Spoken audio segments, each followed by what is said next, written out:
अब हम 18 प्रकार के क्षय देखते हैं। तो आचार्य कहते हैं वातादीनाम रसादीनाम मलानाम ओजस तथा क्षयास तत्र अनिलादीनाम उक्तम समशीने लक्षणम। ठीक है, तो ये 18 कैसे होते हैं? वातादि 3, रसादि 7, 3 + 7 10। ठीक है, मलानाम, मल कितने? 7। कैसे हुए 7?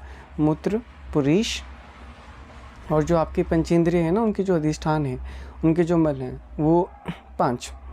ठीक है, 5 2 7। ठीक है, तो 3 7 10, मल कितने हो गए? 7 17, 1 ओज 18। तो ये आपके 18 प्रकार के क्षय बताए गए हैं। क्षयास तत्र अनिलादीनाम उक्तम समशीण लक्षणम, उसमें भी अगर आप देखें, क्षय में भी अगर आप वहाँ पे देखते हैं तो जो अनिल आदि, जो वातादि जो क्षय हैं, ठीक है, वो पहले ही समशीणी जो उनके क्षय के लक्षण हैं वो पहले ऊपर बता दिए गए हैं। तो अब हम कौन से देखने वाले हैं? किन के लक्षण देखने वाले हैं? रसादीनाम वाले लक्षण देखने वाले हैं। तो आचार्य सबसे पहले बताते हैं रस क्षय के लक्षण। तो आचार्य कहते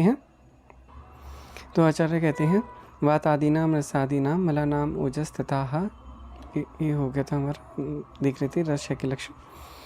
तो ये कह रहे हैं कि घरते सहते शब्दम न चेद्रव्यति शूल्यते ही हृदयम ताम्यति स्वल्प चेष्टस्य अपि रसक्षय। ठीक है, तो आचार्य कहते हैं स्व अल्प, स्व मतलब खुद, अल्प मतलब थोड़ा, चेष्टा मतलब मूवमेंट।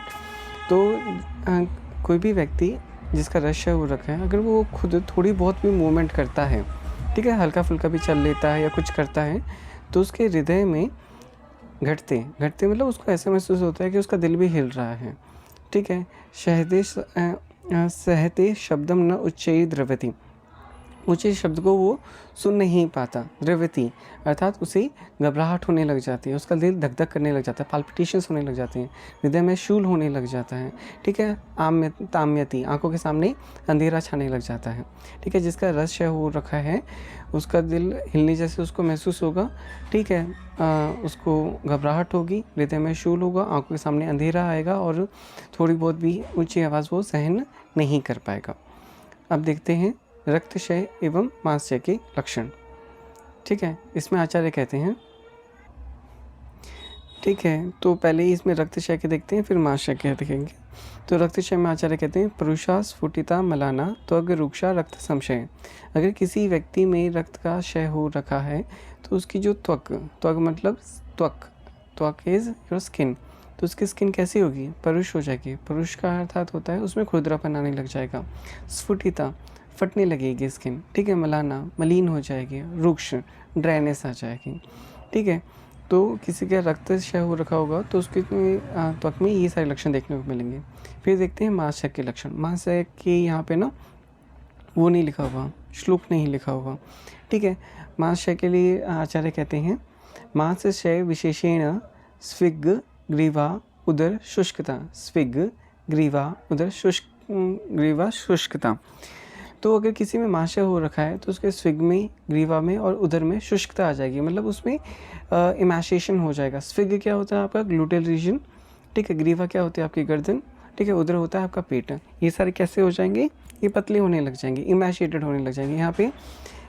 यहाँ पे मास लॉस होने लग जाएगा। ठीक है, तो ये हो गया आपका मांसक्षय के लक्षण। ठीक है, फिर देखते हैं मेदक्षय का लक्षण। मेदक्षय के लक्षण में आचार्य कहते हैं संधिनाम स्फुटनम ग्लानिर अक्षणोर आयास एव च लक्षणम मेदसी क्षीणे तनुत्वम च उदरस्य च। ठीक, तो कहते हैं संधिनाम स्फुटनम, संधियों में स्फुटन सही होती है, मतलब संधियों में कड़कड़ की आवाज़ आती है।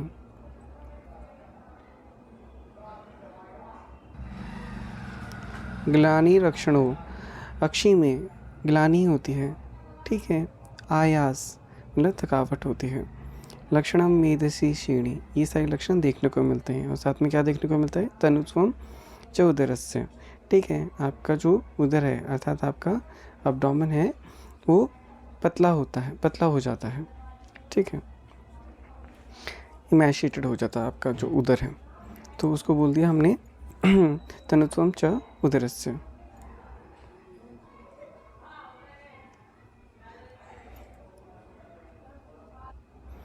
अब देखते हैं अस्थि क्षय के लक्षण। इसमें आचार्य कहते हैं केश लोम नख समश्रु द्विज प्रपतनम श्रमः गेयम अस्ति शय लिंगम संधि शैथिल्यम एव च।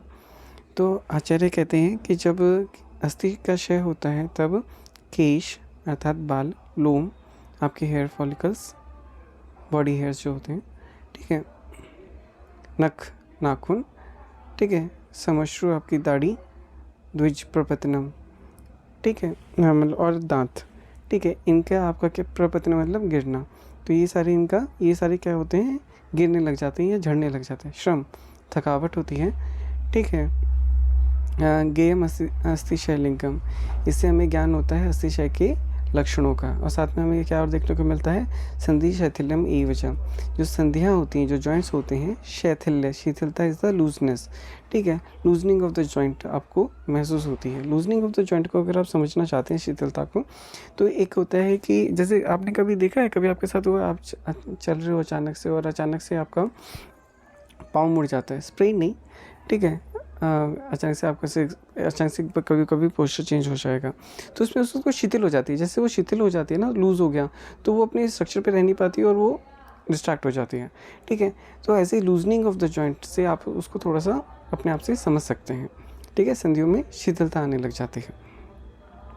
फिर नेक्स्ट देखते हैं हम, ठीक है। तो इस अब देखते हैं मज्जाशय के लक्षण। आचार्य कहते हैं श्रीयंत एव च अस्थिनी दुर्बलानी लघुनी च प्रत्यतम वात रोगिणी क्षीणे मजनी देहिनम। आचार्य कहते हैं जिस व्यक्ति में मज्जा का क्षय हो रखा होता है, उसकी जो अस्थियाँ होती हैं, ठीक है, वो श्रीयंत मतलब कमज़ोर हो जाती हैं, ऑस्टोपीनिया, ऑस्टोपोरोसिस होने लग जाती है, दुर्बल हो जाती है, कमज़ोर हो जाती है, लघु हल्की हो जाती हैं, ठीक है। प्रत्यतम वात रोगिणी, पेशेंट हमेशा वात रोगों से ग्रसित रहता है, तो ये आपको, ठीक है, तो ये आपको देह में मज्जा के क्षय के लक्षण देखने को मिलते हैं। फिर आता नेक्स्ट आपका आता है शुक्र क्षय का लक्षण। फिर आता है आपका शुक्र क्षय का लक्षण। आचार्य कहते हैं दौर्बल्यम मुख शोषश्च पांडुत्वम सदनम श्रमः क्लैप्यम शुक्र विसर्गश्च क्षीण शुक्रस्य लक्षणम, ठीक है।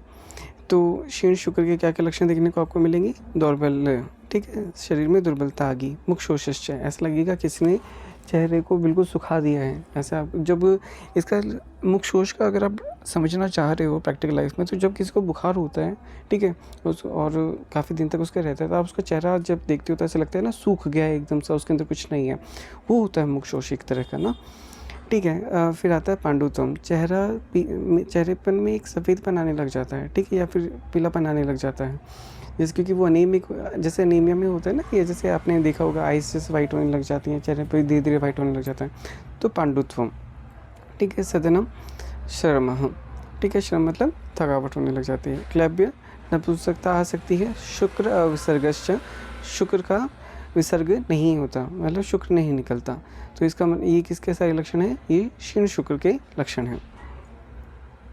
अब हम देखते हैं नेक्स्ट।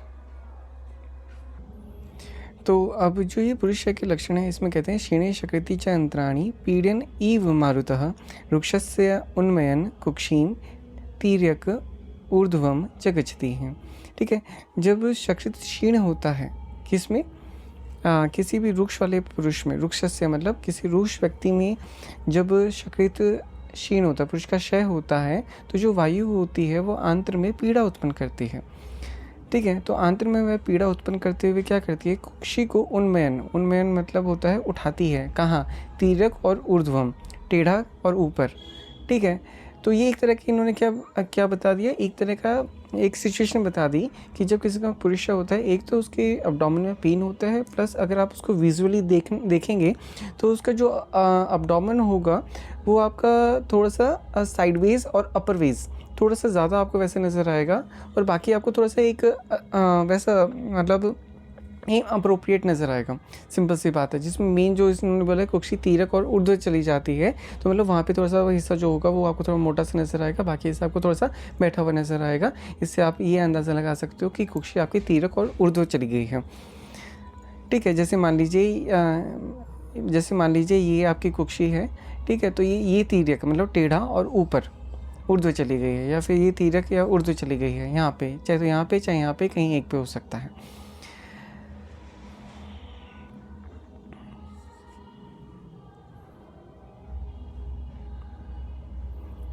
ठीक है, नेक्स्ट श्लोक है। फिर मूत्रशय के लक्षण में आता है, मूत्रशय मूत्रकृशम मूत्र व्यवण्यम एव च पिपासा बाधते च अस्य मुखम च परिशुष्यति है। जब मूत्र का क्षय होता है तो मूत्र जो है वो कृच्छता से आता है, मतलब कठिनाई से निकलता है। मूत्र व्यवण्यम एव च, मूत्र में विवर्णता आ जाती है, मतलब विवर्ण्य मतलब डिस्कलरेशन होने लग जाती है मूत्र में। पिपासा बाधते च अस्य, ठीक है। जो पिपासा है यहाँ पे अस्य का मतलब होता है बार बार, ठीक है। तो जो पिपासा है वो बार बार पेशेंट को परेशान करती है, बाधते मतलब या मतलब उसको परेशान करती है। मुखम च परिशुष्यति, जो मुख है उसका शोषण हो जाता है, मतलब मुख ऐसा लगेगा पिचक सा गया है। आगे आचार्य कहते हैं, अब आखिरी श्लोक में जो आचार्य हैं वो ओवरऑल बताते हैं कि जो मल का जब क्षय होता है तो उसके क्या लक्षण होते हैं। तो आचार्य कहते हैं, मलायनानि च अन्यानि शून्यानि च लघूनि च विशुष्कानि च लक्ष्यन्ते यथा स्वमल संशय।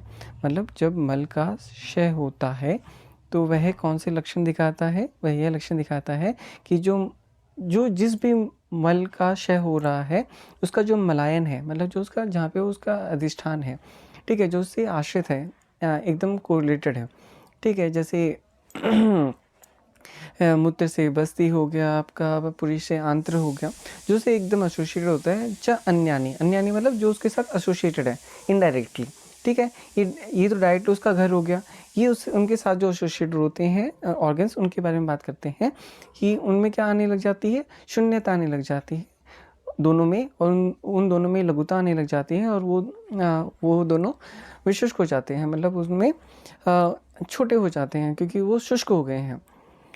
शून्य का मतलब यहाँ पे अगर आप देखें तो उसमें कमी आने लग जाती है, क्योंकि क्षय हो गया ना, तो ऑब्वियसली बात है अंदर वो मटेरियल नहीं है, तो अंदर का वो शून्यता का भाव आने लग गया।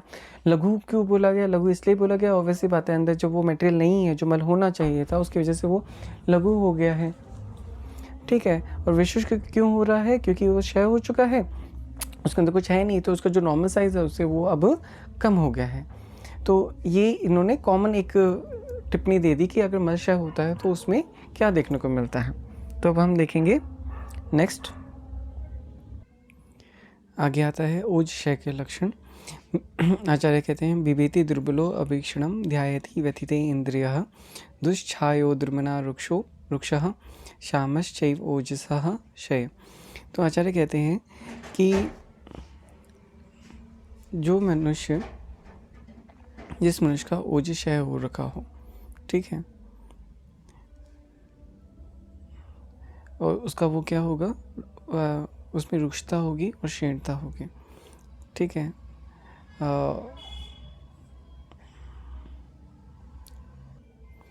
ठीक है, उस पुरुष में रुक्षता होगी और क्षीणता होगी, ठीक है। मतलब ओज क्षय के क्या लक्षण है, अगर किसी मनुष्य में ओज का क्षय हो रखा है तो उसमें रुक्षता होगी, क्षीणता होगी, और उस विभेति दुर्बलों मतलब वह दुर्बल मनुष्य भयभीत रहता होगा। विभेति मतलब भयभीत रहना, ठीक है। अभीक्षणम ध्यायति, ठीक है, हमेशा अभीक्षण मतलब हमेशा चिंताग्रस्त रहना, हमेशा चिंतित रहता है, ठीक है। व्यथिते इंद्रिय, उसकी इंद्रियां हमेशा व्यथित रहती हैं, व्यथित मतलब थकी हुई रहती हैं, मतलब जैसे आँखों में हमेशा थकावट रहेगी, ठीक है। उसके आँखों में हमेशा थकावट रहेगी, कोई भी छोटी आवाज़ को सुनना वो ज़्यादा पसंद नहीं करेगा, क्योंकि जो उसकी श्रोत्रेंद्रिय है उसमें भी व्यथा होने लग जाएगी, ठीक है। ऐसे जो बाकी हमारी इंद्रियां हैं घ्राण वाली भी, तो उसमें जो स्मेल होगी थोड़ी बहुत भी स्मेल उसको अच्छी नहीं लगेगी, जो तो उसकी जो इंद्रियां हैं वो व्यथित होने लग जाएंगी, मतलब वो थकी हुई हो जाएंगी। फिर दुष्छायो मतलब उसके जो चेहरे का जो नूर है वो फीका पड़ने लग जाएगा, चेहरा काला लगने लग जाएगा, जो उसका नॉर्मल कॉम्प्लेक्शन होगा वो नॉर्मल कॉम्प्लेक्शन से अब डल लगने लग जाएगा। दुर्मना, मन हमेशा दुखी रहने लग जाएगा, ठीक है। ये तो हमने पढ़ लिया कि वह उसमें रुक्षता और आ जाएगी और उसके शरीर में क्षीणता और हो जाएगी, ठीक है। फिर से देख लेते हैं कि इनडायरेक्ट वे में देखें तो ये कहना चाहते हैं कि रुक्ष और क्षीण वह पुरुष जिसमें ओज का क्षय हो रखा है, ठीक है, वह दुर्बल पुरुष भयभीत रहता है, चिंतित रहता है, इंद्रियों में उसकी व्यथा रहती है, चेहरे में डलनेस रहती है, मन दुखी रहता है। ठीक है, ये ओजशय के लक्षण आपको देखने को मिलते हैं। अब प्रॉपर ओज अगर ठीक है तो ओज का क्या लक्षण होता है तो यहाँ पे आचार्य के बताते हैं। तो ओज के लक्षण में आचार्य कहते हैं, हृदय तिष्ठति यत् शुद्धम रक्तम ईषत् सपीतकम ओजः शरीरे संख्यातम तन्नाशना विनश्यति। प्रथमं जायते हि ओजः शरीरे अस्मिन् शरीरिणां सर्पी वर्णम मधुर रसम लाजगंधी प्रजायते। आचार्य कहते हैं तिष्ठति मतलब रहने वाला, हृदय में रहने वाला, यत जो शुद्ध, ठीक है, शुद्ध रक्त वर्ण जैसा है, ईशत जो प्योर, पित्तकम पीत वर्ण जैसा है, ऊर्जा शरीर संख्यातम उसे शरीर में ऊर्ज समझना चाहिए। तन नाशना विनश्यति उसके तन नाशना उसके नाश पर शरीर का नाश भी हो जाता है। ठीक है, फिर आता है प्रथमम जायते ही ऊर्जा शरीरे अस्मिन् शरीरे नाम। ठीक है, सबसे पहले प्रथम जायते ही हो, सबसे पहले ओज की उत्पत्ति होती है किसमें, शरीरधारियों में जब शरीर का निर्माण होता है, मतलब जब कोई भी वुमेन कंसीव करती है, जो बेबी बनना स्टार्ट होता है, तो सबसे पहले किसकी उत्पत्ति होती है, ओज की उत्पत्ति होती है। वह कैसा होता है, सर्पी वर्ण, घृत के वर्ण जैसा होता है, मधुर रस होता है, लाजगंधी लाजा के समान उसकी गंध होती है, उसकी स्मेल होती है। लाजा क्या होता है, अगर आपको पता हो तो दिवाली पर खिल खिलौने बिकते हैं, जो खील से होती है ना, उसको लाजा बोलते हैं, तो उसकी गंध जैसा होता है, प्रजायते। ठीक है, तो अब नेक्स्ट देखते हैं, इसके उदाहरण स्वरूप ओज की उत्पत्ति में उदाहरण आता है, तो उसके लिए आचार्य कहते हैं, भ्रमरैहि फलपुष्पेभ्यो यथा सम्भ्रियते मधु तद्वद ओजः स्वकर्मभ्यो गुणैः सम्भ्रियते नृणाम। तो भ्रमरैहि मतलब भौरे, भौरे मतलब जो मधुमक्खियाँ होती हैं ना, उनके लिए कहा गया है। ठीक है, तो मधुमक्खियाँ क्या करती हैं, फल और पुष्प से क्या करती हैं जो चीज़ इकट्ठा करती हैं, एक मिनट तो आचार्य एक बार फिर से मैं आपको बता देता हूँ कि ये एक एग्जांपल दे रहे हैं। तो ये कहते हैं आचार्य कि जिस प्रकार जो भौरे होती हैं वो फल और पुष्प से मधु का संग्रहण करती हैं, मतलब ठीक है, समृद्धि मतलब संग्रहण करती हैं, उसी प्रकार शरीर में इंसान के शरीर में उसके जो स्वकर्म होते हैं, खुद के जो कर्म होते हैं, जो उनके गुण कर्म होते हैं, जो सबसे बेस्ट होते हैं, उनसे ओज का संग्रहण होता है। मतलब एक इंसान जैसे जो भी खाता है उसे रस रक्त मांस मेद सब जिस प्रकार से वो बनता है, ठीक है, उससे जो एसेंस निकलता है, उन सब से आपकी पूरी बॉडी का जो एसेंस होगा वो आपका शुक्र होगा। मतलब जो एंड रिजल्ट है, आपका शरीर कैसा है कैसा नहीं है, वो शुक्र होता है। अगर आप बहुत ज़्यादा स्वस्थ हो तो आपका शुक्र अच्छा होगा, अगर आप खुद कमज़ोर हो तो आपका शुक्र भी कमज़ोर होगा। इस बात का ध्यान रखना होता है, क्योंकि शुक्र क्या होता है, आपकी पूरी बॉडी का एसेंस होता है। इसलिए अच्छा खाना पीना हमारी जिम्मेदारी बनती है। आगे आचार्य कहते हैं, तब अब आचार्य जो शय है ना, जितने अभी हमने शय पढ़े हैं, उनके कुछ सामान्य कारण भी बताए हैं, कॉमन।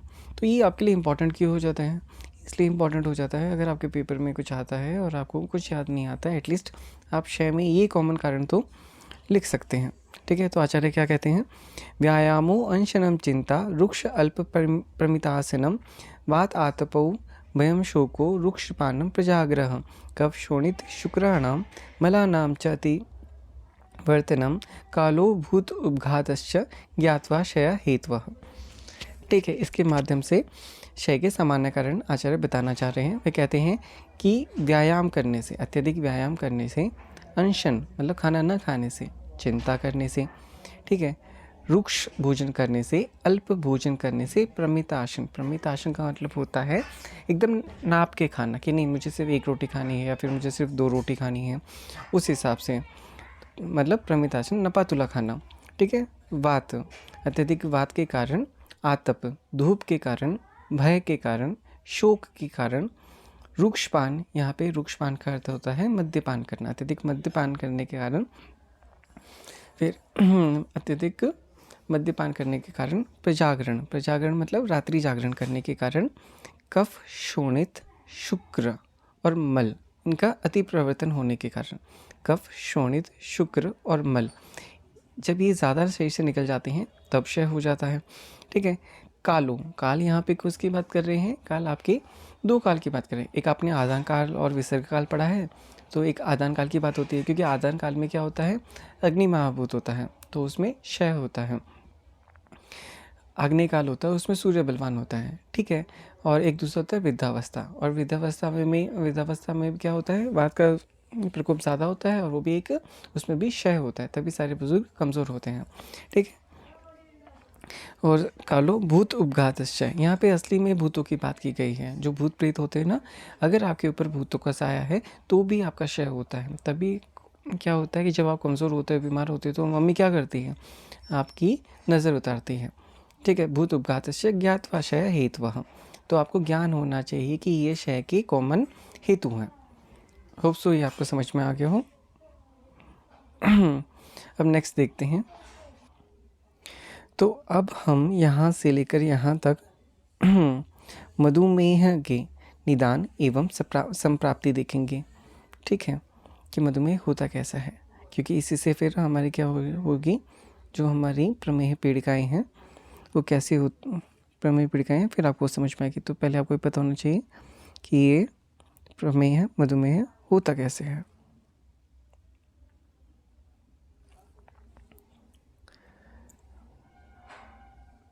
तो देखते हैं। गुरु स्निग्ध अम्ल लवणान्य अतिमात्रम शमशनात् नवमन्नम च पानम च निद्राम आस्य सुखानि च त्यक्त अव्यायाम अचिंतानाम संशोधनम अकुर्वताम श्लेष्मा पित्तम च मेदश्च मांसम च ति प्रवर्धते तैरावृत गतिर् वायुरोजः आदाय गच्छति यदा बस्तिं तदा कृच्छो मधुमेह प्रवर्तते स मारुतस्य पित्तस्य कफस्य च मुहुर्मुहुर् दर्शत्य आकृतिं गत्वा क्षयम् आप्यायते पुनः। आचार्य कहते हैं कि जब कोई व्यक्ति गुरु भोजन, स्निग्ध भोजन, अम्ल भोजन, लवण भोजन अति मात्रा में करता है, ठीक है, शमशनात्, ठीक है, शमशन का मतलब होता है पत्ते का एक साथ सेवन करना, ठीक है, नए अन्न पान का सेवन करता है, जो नया अनाज होता है उसका सेवन करता है, निद्राम ज़्यादा सोता है, आस्य सुखम मतलब आस्य सुखम मतलब ज़्यादा देर तक सुखपूर्वक बैठता है, ठीक है, त्यक्त वह व्यायाम नहीं करता, ठीक है, जो व्यायाम नहीं करता, अचिंतानाम जो चिंता नहीं करता, संशोधनम अकुर्वता जो संशोधन नहीं करता, मतलब जो वमन और विरेचन नहीं करवाता, ठीक है। तो इन निदान के कारण जो ये सारे निदान करता है उनसे क्या होता है, श्लेष्मा पित्तम च मेदश्च मांसम च अति प्रवर्तते, इससे श्लेष्मा, पित्त, मेद और मांस प्रकोपित हो जाते हैं, ठीक है, ये बढ़ जाते हैं। इनसे क्या होता है, तैर आवृत गतिर, ठीक है, आवरण होता है किसका, मार्ग का, जब इनसे तैर मतलब तैर इनसे जब आवृत होती है मार्ग, तो क्या होता है, निदान हुआ, ठीक है, निदान से श्लेष्मा, पित्त, मेद और मांस बढ़ गए, ठीक है। इन्होंने क्या किया, इन्होंने मार्गों को आवृत कर दिया, ठीक है। आवृत का मतलब होता है उसके ऊपर ओवर कंट्रोल कर देना। एग्जाम्पल के तौर पर और समझाना चाहूँ तो आवृत का मतलब आपके ऊपर कोई जैसे भारी हो जाता है तो वो आपके ऊपर आवृत हो गया, ठीक है, अब उसके लक्षण नज़र आएंगे इसी हिसाब से, ठीक है। जैसे पीओके में अभी कश्मीर है तो वो आवृत है, ठीक है, जब इंडिया पहुंच जाएगा तो हम आवृत हो जाएंगे, तो ठीक है। तो ऐसे ही मार्गों में क्या हो रखा है, मार्गों में अभी क्योंकि ये बढ़ चुके हैं तो इनका ये आवृत हो चुके हैं, इनकी वजह से क्या है, जो वायु है वो ओज को लेकर चली जाती है। कहाँ जाती है? जब वह बस्ती में जाती है तब वह कृच्छता से, मतलब जो वो है, क्या बोलते हैं उसको, तो वह कृच्छ साध्य मधुमेह को प्रवर्तते, मतलब उत्पन्न करती है। ठीक है, निदान हुआ, उनसे इनका प्रकोप हुआ, इन्होंने जो रोग मार्ग हैं आपके, ठीक है, उनको आवृत किया। जैसे उन्होंने उसको किया तो जो प्रकोपित वायु है उसने क्या किया, उसने ओज को लेके गई। कहाँ लेके गई? बस्ती में लेके गई। जब वो उस बस्ती में लेके गई तो उसने कृच्छ साध्य मधुमेह की उत्पत्ति की। कृच्छ साध्य मधुमेह मतलब मधुमेह जिसे ठीक करना मुश्किल होता है। तो मधुमेह एक कैसी व्याधि है? कृच्छ साध्य व्याधि है। अगर कभी सवाल पूछा जाए कि मधुमेह कैसी व्याधि है, तो एक कृच्छ साध्य व्याधि है। तो यहाँ पे अब आपको क्या हो गया? मधुमेह की उत्पत्ति हो गई। तो अब ये करेगा क्या? स मारुतस्य पित्तस्य कफस्य च मुहुर्मुहुः। तो ये क्या करेगा? बार बार वात के, पित्त के और कफ के लक्षण उत्पन्न करेगा। दर्शत्य आकृतिम, तो इनके जो ये है लक्षण हैं वो बार बार आपको देखने को मिलेंगे। दर्शत्य आकृतिम गत्वा, ठीक है। क्षयम आप्यायते पुनः, तो कभी इसके क्षय के लक्षण देखने को मिलेंगे, फिर थोड़ी देर बाद कभी इनके वृद्धि के लक्षण देखने को मिलेंगे। किनके? वात पित्त कफ के। तो आपको समझ में आया ये क्या कर रहा है? तो कभी आपको ऐसा लगेगा कि हाँ भाई वात पित्त कफ क्षय हो चुका है, कभी लगेगा कि ये वृद्ध हो चुके हैं। तो ये लक्षण आपको देखने को मिलते हैं।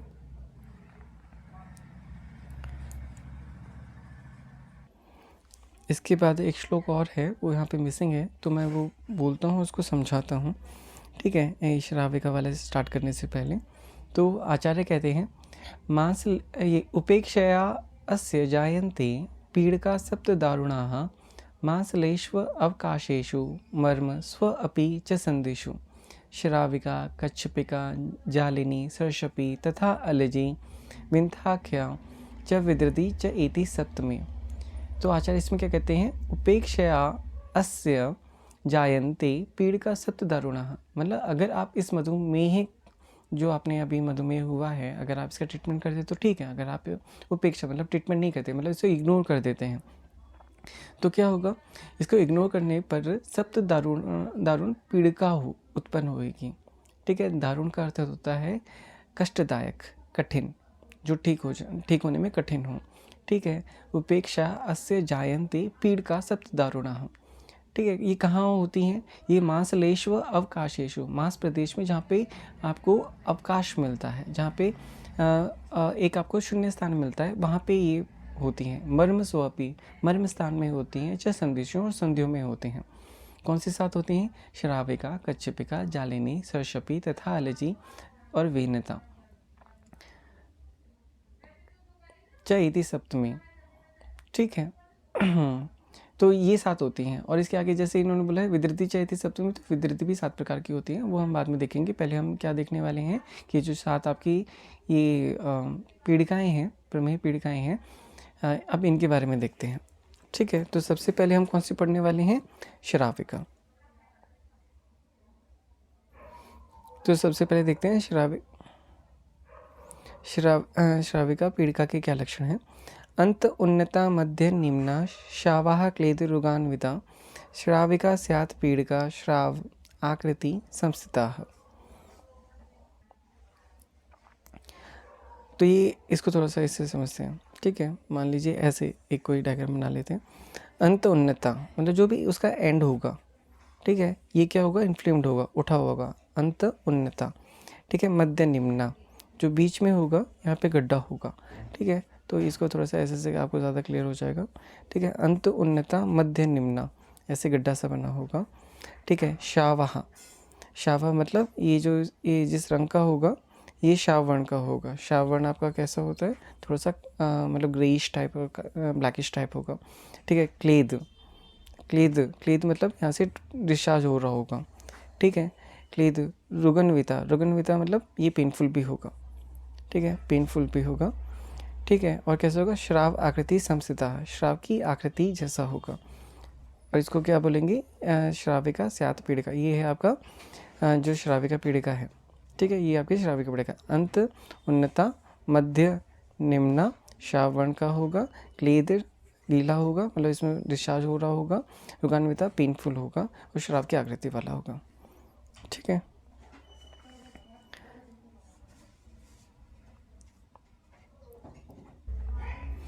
तो फिर आता है कच्छपिका पीड़िका का लक्षण। तो आचार्य कहते हैं अवगाढ़ अर्ति निस्तोदा महावास्तु परिग्रह सलक्षण कच्छप पृष्ठाभाः पीड़का कच्छपी मताः। ठीक है, तो आचार्य इसके लक्षण में बताते हैं ये कच्छपिका पीड़िका आपको कैसे दिखाई देगी। ये अवगाढ़ होगी, अवगाढ़ मतलब गहराई वाली होगी, डीप सीटेड होगी। ठीक है।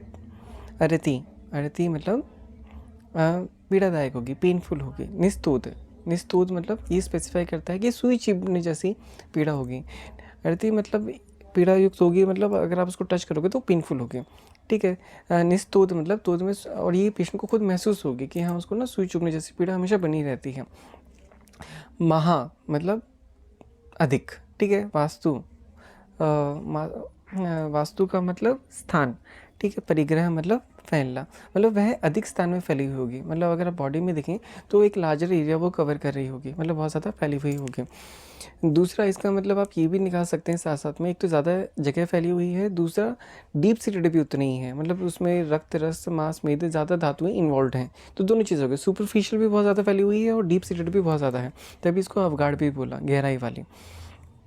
ठीक है। सुलक्षणा चिकने होंगे, जो भी इसकी जो फिजिकल एक्सपीरियंस होंगी वो थोड़ी सी शाइनिंग सी होगी, तभी इसको बोला कच्छप पृष्ठाभाः।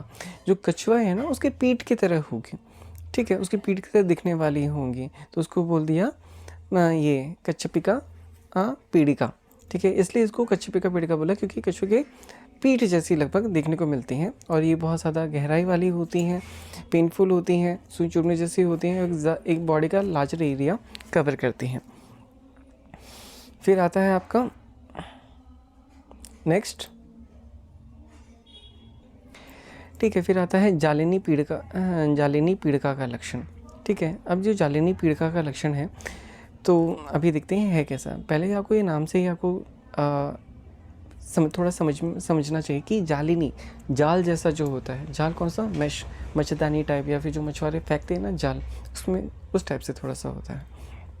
ठीक है, तो सबसे पहले आता है स्तब्धा। स्तब्धा मतलब जकड़ाहट।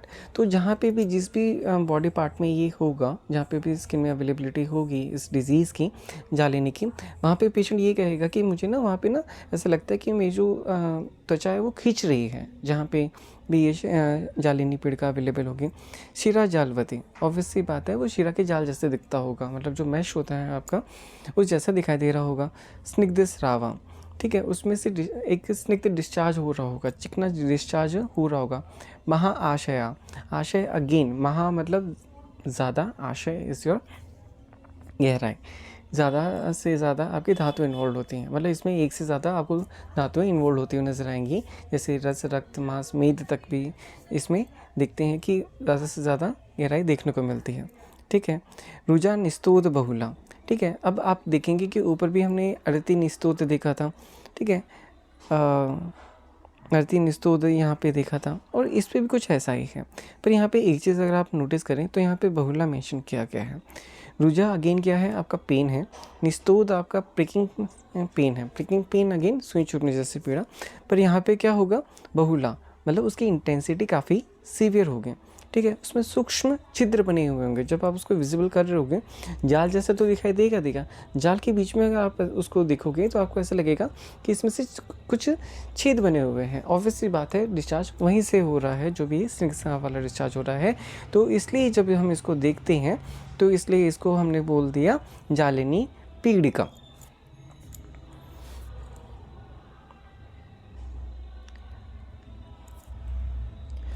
ठीक है, फिर हमारा नेक्स्ट आता है, ठीक है, नेक्स्ट है हमारा सरसपी पीड़िका का लक्षण। अब ऑब्वियसली बात है, इसके नेम से अब क्या सजेस्ट हो रहा है कि सरसप इज योर सरसों, तो ये कहीं ना कहीं थोड़ा सा इसका जो अपीयरेंस है वो सरसों के जैसा रिजेंबल करेगा, तो उसी को थोड़ा सा माइंड में रखते हुए हम आगे पढ़ते हैं।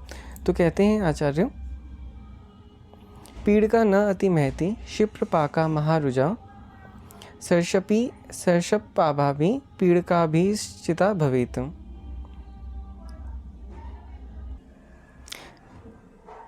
तो आचार्य कहते हैं पीड़िका न अति महती, ऐसी पीड़िका जो न तो बहुत बड़ी है न तो बहुत छोटी है, मतलब मीडियम साइज़ की है। क्षिप्रपाका बहुत जल्दी पक जाती है, ठीक है।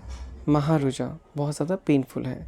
शशपी शशपाभाभि पीड़िका अभिष्ठिता भवेत्, मतलब सरसों की तरह छोटी छोटी बहुत सारी जगह फैली हुई है, ठीक है। तो उसको बोल दिया शशपी पीड़िका। फिर नेक्स्ट हमारा आता है अलजी पीड़िका का लक्षण, ठीक है। इसमें आचार्य कहते हैं, तो आचार्य कहते हैं दहती त्वचाम उत्थाने तृष्णा मोह ज्वरपदा विसर्पति अनीशम दुखाद अति अग्निर इव अलजी। तो अलजी में क्या होगा, इसमें दहती मतलब दहन होगा, दाह होगा।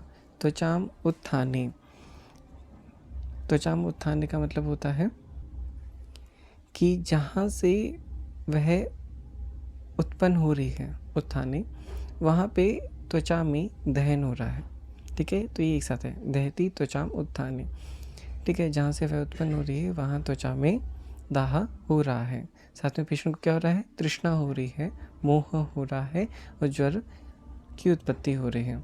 विसर्पति अनिशम, अर्थात विसर्प मतलब आप आगे पढ़ेंगे वैसे ये डिसीज विसर्प, तो ये सांप की तरह ना फैलती है, इसलिए इसको बोल रहा है। मतलब आपको एक बार हुई तो फिर सांप की तरह ना फैलेगी,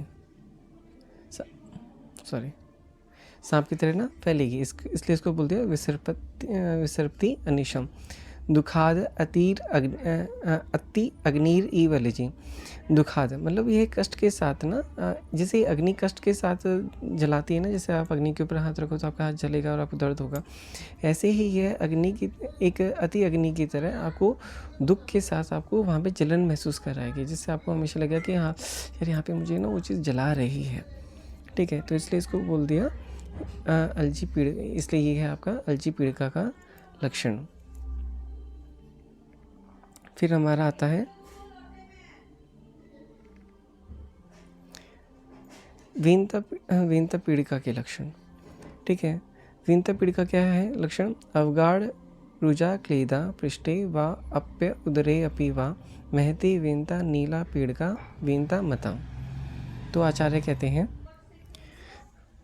हाँ, तो वीनता पीड़िका के लक्षण में आचार्य कहते हैं अवगाढ़ रुजा क्लेदा पृष्ठे व अपि उदरे अपि वा महती वीनता नीला पीड़िका वीनता मता।